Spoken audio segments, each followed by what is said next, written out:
Welcome to Watch Mojo, and today we're counting down our picks for the movie beasts that deserve bigger reputations. No demons or evil spirits, just beings with a physical earthly form. They're totally blind.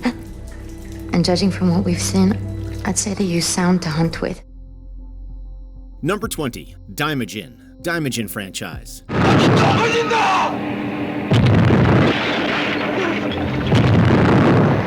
A spirit may reside within the stone statue that is Daimajin, but it's this physical form that has helped make this film series so unique.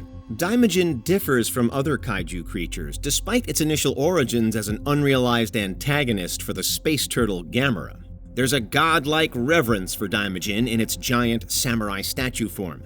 The sight of its scowling face is enough to make just about anything cower in fear, while Daimajin's mental and physical fighting prowess is nearly unstoppable. Only an act of human kindness can return Daimajin to a dormant state, waiting for the next time he is summoned.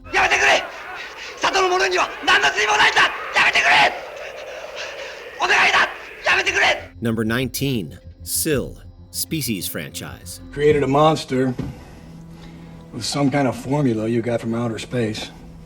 The damn thing got away, and now you want us to hunt it down and kill it. There's no denying that Swiss surrealist H.R. Giger's creature design will always draw comparisons between the Species and Alien franchises. This isn't a bad thing, however, as Giger's work on the creature that would become Sill, a combination of human and alien DNA, is excellent.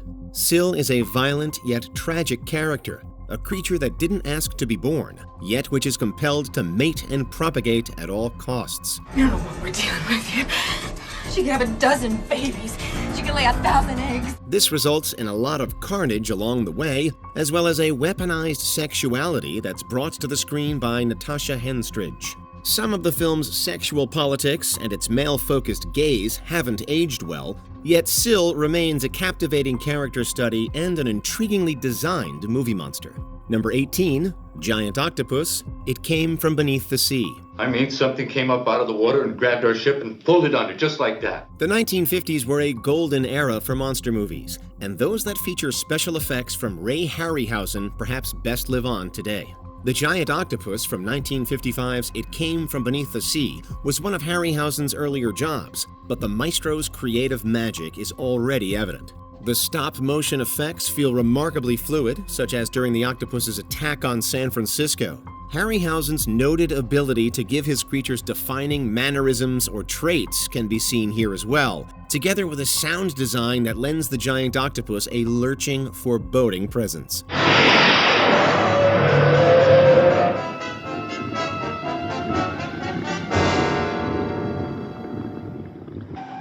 That's it. Number 17, Burrowers, The Burrowers. You hear it?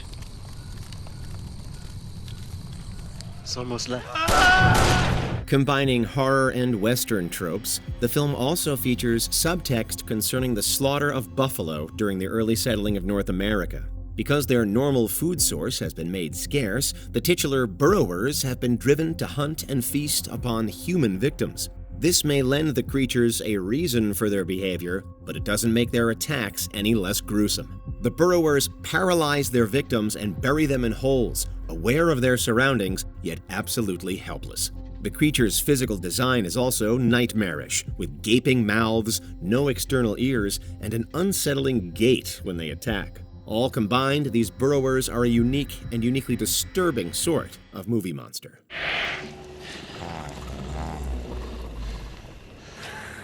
It didn't work. Number 16, Underwater Mutant, Leviathan.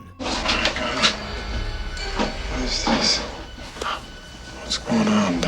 Ask the average movie fan what their favorite underwater horror movie is, and you'll probably receive many different answers. The Abyss and Deep Star 6 are two excellent examples of the genre, as is Leviathan, all of which were released in the same year.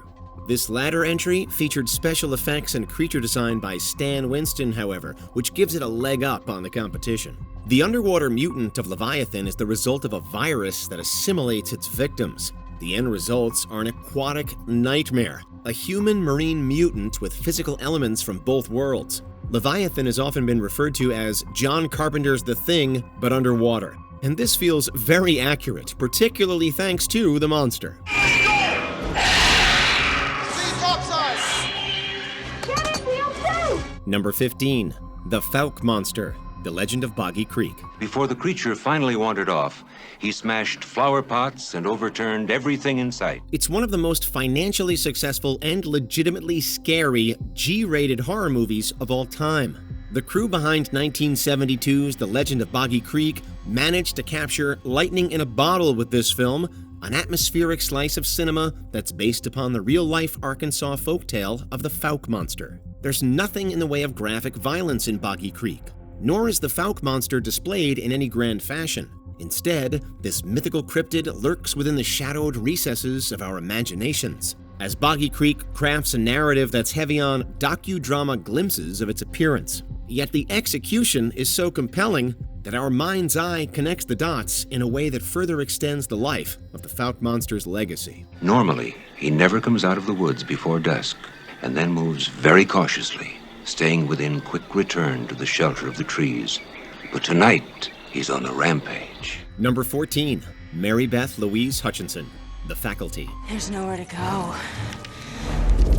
Nowhere to hide. We're everywhere. There are a lot of nods to classic horror tropes in Kevin Williamson's screenplay to Robert Rodriguez's The Faculty. Mary Beth Louise Hutchinson is an invader from space, there's one, who shifts her shape in order to blend in with humanity, there's another. Hutchinson's plan to infect and control the world is eventually revealed thanks to an experimental drug from the local dealer, which plays like a scene right out of The Thing. Nowhere to go.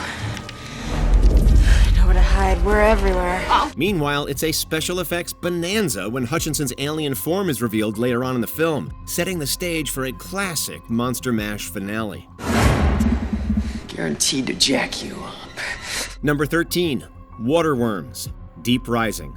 There's nothing down here but you and me.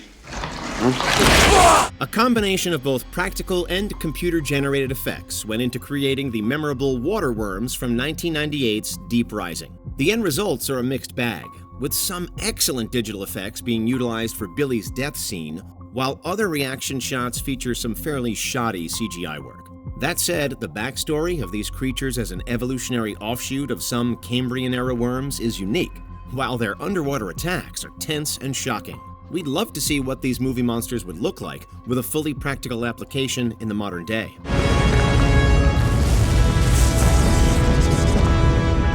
Now there's something you don't see every day. Number 12. Bigfoot, Night of the Demon. I saw this terrible, terrible face right over us. You want to tell us what it looked like? You all just gotta trust us when we say that there's never been a cinematic Sasquatch quite like the one highlighted in Night of the Demon. Two different directors shot footage for the film. James C. Wasson's original feature, as well as all of the exploitation gore footage shot by the film's producer, Jim L. Ball. The latter footage features Bigfoot ripping off sensitive body parts, disemboweling victims, and even utilizing a hot stove for a shocking attack. All of these scenes are shot in grotesque, living color, with nothing spared in terms of boundary pushing and edge-stepping bad taste. This Bigfoot isn't merely content with lurking around in the forest, but will come get you if his hunting grounds are disturbed. So beware. Bigfoot's not playing games anymore. Maybe next time he won't be happy just to scare us. Number 11. Rhedosaurus, the beast from 20,000 Fathoms. There he is!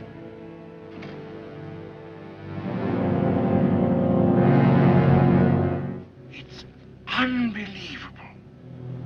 He's tremendous. Godzilla wasn't the first tyrant lizard to take down a city. In fact, it was the Ray Harryhausen creature design for 1953's The Beast from 20,000 Fathoms that would serve as an inspiration for Gojira only a year later. Harryhausen's Rhedosaurus saw its origins within The Foghorn, a short story by legendary writer Ray Bradbury. The film version is a unique design, one that feels more like a dinosaur-lizard composite than anything that actually walked the earth. This freedom makes the Rhedosaurus more menacing and aggressive, which works wonders as it tears down lighthouses and attacks cities. The Rhedosaurus was hugely influential and remains a crowning achievement within the art of stop-motion animation. No one knows where the monster will strike next. It was last seen on Wall Street, close to where it came ashore. Number 10. Graboids, Tremors franchise. Jesus Christ! Smell like that 'cause it's dead? Never underestimate the power of a good gimmick. The Tremors franchise has had some serious legs over the years. which is no mean feat considering the Graboids don't have any to speak of. These subterranean worms have been making life hell for their victims throughout history, from their 1990 debut to various sequels, prequels, and TV series. One thing remains constant, however: the Graboids' determination and unpredictability. Their creature design is gross and memorable, from their triple tongues to the mandibles in their maws. The Graboids can slither and burrow their way into just about anything, including the imagination of horror fans around the world. You hungry? 185 pounds of lean. What are you doing? You know you want it! Number 9. The Cloverfield, the Relic. The plot and setting of The Relic from 1997 is somewhat unique, featuring a hybrid monster of South American origins that runs rampant within the confines of a Chicago museum. This relic is the Cloverfield, a hormonally chaotic beast that takes the human form of anthropologist John Whitney before revealing its true nature. Are you telling me that thing's part human? No, I'm saying more than that. According to this data, that thing started out as a human. This final form is somewhat similar to a chimera, since it combines physical features of multiple animals. Specifically, the Cloverfield melds together humanity, lizards, fish, insects, and felines into one toothy monster, one that eventually goes on a killing spree. The end results are uniquely designed, fearsome, and genuinely interesting, and help make The Relic a film that deserves rediscovery. Number 8. Kaiju, Pacific Rim franchise. And then the third one hit Cabo. And then the fourth. And then we learned this was not gonna stop. This was just the beginning. We just couldn't narrow down our picks to just one specific kaiju from Pacific Rim, but have instead decided to celebrate the monsters as a whole. This is thanks primarily to how fans of the Pacific Rim franchise have taken to these interdimensional beasts, and how fights between these kaiju and humanity's Jaeger Corps have entertained over the years. Just keep them busy for fuming! Their creature designs may not be as idiosyncratic or unique as, say, Godzilla's Rogues Gallery, but examples such as Otachi, Slattern, Knifehead, and Leatherback have all earned a cult following. The design of Knifehead in particular feels indebted to that of Giron from the Gamera universe, helping connect old kaiju history with the new. Number 7. Blade, Puppet Master franchise. A lot of different puppets have come and gone within producer Charles Band's Puppet Master franchise. Many of them are cool as heck, but perhaps none of them possess the same enduring cult status as the Puppet Master OG, Blade. This living puppet was created by one André Toulon, a French puppeteer and sorcerer who imbued Blade with the soul of a renegade surgeon on the run from the Nazi army. This leader of Toulon's tiny puppet army is a keen spy and also quick with a knife, cutting down his enemies with precision. Blade also possesses tons of personality and a distinctive look thanks to his trademark hat and trench coat. He may be small, but never count Blade out of a fight.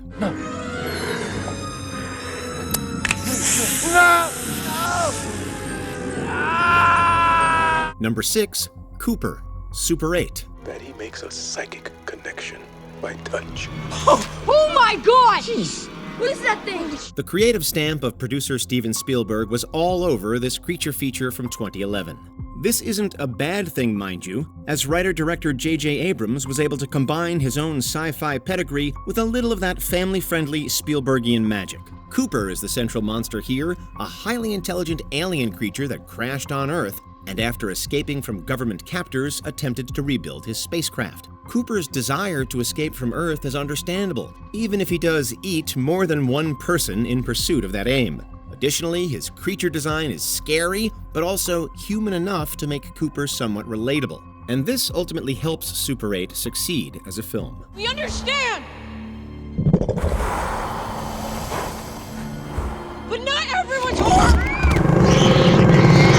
Number 5. Trolls, Troll Hunter. That isn't a troll. Can I ask you about something? Yeah. Why doesn't anybody know about this? The CGI technology in Troll Hunter is nothing short of extraordinary.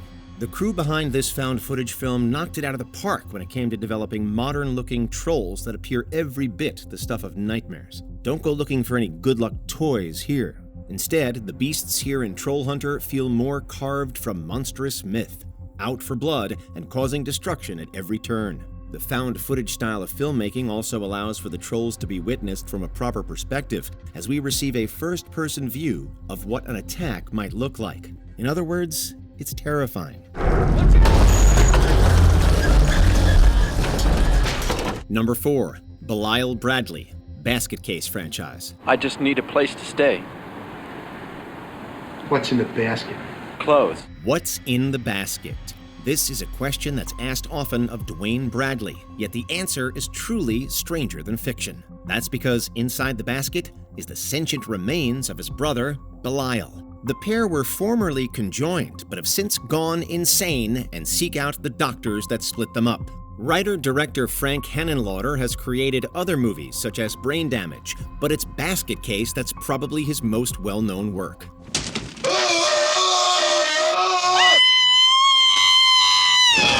Belial's misshapen design is disturbing, to say the least, while Henenlotter employs both practical effects and stop motion in order to bring the monster to life. A word to the wise, if you ever see Dwayne Bradley on a subway train, just leave him alone. Number 3, Clover, Cloverfield.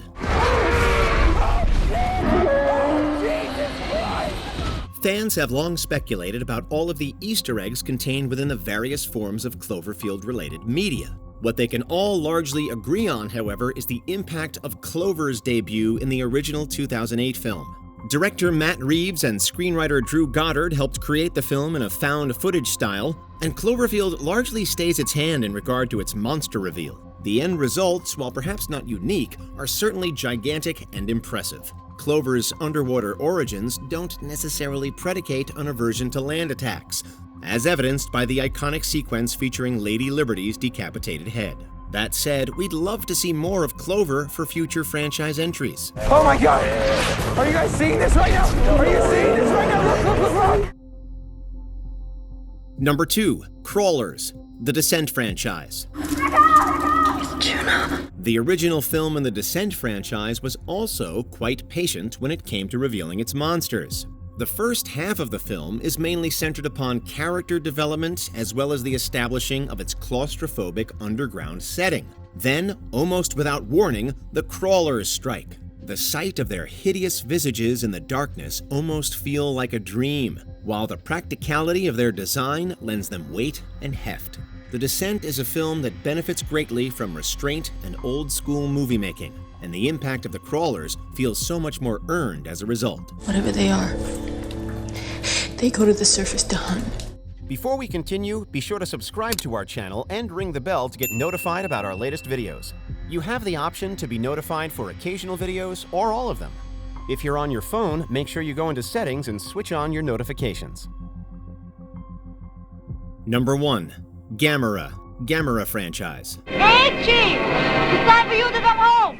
But it's Gamera! Always a bridesmaid, never a bride. This old saying could be applied to the cinematic legacy of Gamera. Sometimes a giant monster, sometimes guardian of the universe, this Japanese kaiju has starred in numerous films over the decades. Yet his public profile has never risen to the heights of fellow giant monster stars like Godzilla. This could perhaps be due to the fact that many Gamera films were largely aimed at the children's market. Still, there's no denying that this space turtle possesses tons of charm and charisma. He also faces off against a cool rogues gallery, with battles against kaiju like Jiger, Giron, Gauss, and Barugan.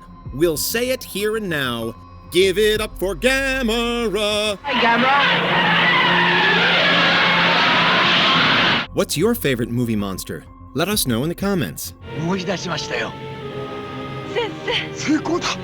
Did you enjoy this video? Check out these other clips from WatchMojo, and be sure to subscribe and ring the bell to be notified about our latest videos.